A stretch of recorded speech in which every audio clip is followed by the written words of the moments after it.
Ils s'entraînent tous à l'Institut national du sport, de l'expertise et de la performance. Ou presque. Lui, c'est Bruno, solitaire, grand, cheveux décoiffés, mais quel sport pratique-t-il? Pour notre blog, il a accepté de répondre à quelques questions. Est-ce que tu veux te présenter? Alors je m'appelle Bruno Morgnac, j'ai 19 ans, je viens d'Antibes, du sud de la France, vers Nice. Je suis en première année à Sportcom, dans la formation de journaliste, et donc moi mon sport c'est la voile. Pourquoi ce choix de venir à l'INSEP? Moi du sud de la France, c'est pas très pratique pour me déplacer en Bretagne, en Normandie. Je suis passé sur des équipages qui s'entraînent plutôt dans ces régions-là, et puis finalement j'ai trouvé cette formation, donc ça me permet d'étudier à Paris et d'être proche des régions dans lesquelles je navigue. Mais alors comment on s'organise pour faire de la voile à haut niveau quand on est aussi loin de l'eau? J'ai la chance à l'INSEP d'avoir une salle de musculation à disposition, une piscine. Donc je suis en relation permanente avec mes entraîneurs et mon préparateur physique pour pouvoir me programmer des séances. Voilà, je pars souvent sur des stages plutôt que d'entraînement journalier. Tu as grandi avec un beau soleil, la plage et près de la mer Méditerranée. J'imagine que ça t'a aidé à te lancer dans la voile?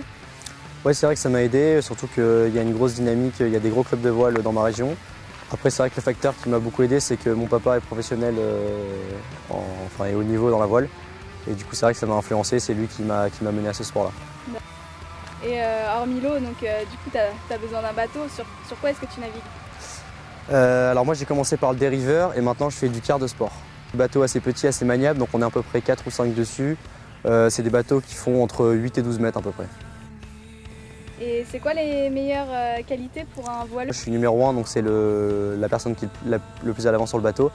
Donc il y a pas mal d'agilité parce qu'à l'avant c'est assez instable sur un bateau, ça glisse, le bateau bouge beaucoup.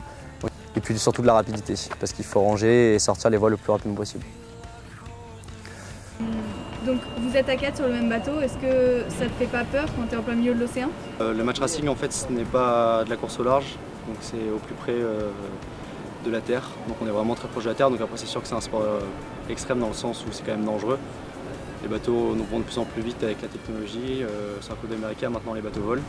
Donc c'est vrai que ça peut être dangereux par rapport à ça, mais par contre c'est pas le fait d'être en plein milieu de l'océan, c'est simplement la dangerosité du support qui peut un peu faire peur, mais bon, en professionnel on essaye de limiter les risques et limiter le danger. Et du coup qu'est-ce que tu ressens quand tu glisses sur l'eau? C'est quoi que tu aimes dans cette discipline? C'est un immense sentiment de liberté, de vitesse. Voilà, on s'entraîne à l'extérieur, on voyage partout dans le monde. La vitesse du bateau ça apporte des sensations très fortes. Et puis bien sûr il y a l'esprit de compétition comme tout sportif qui attire.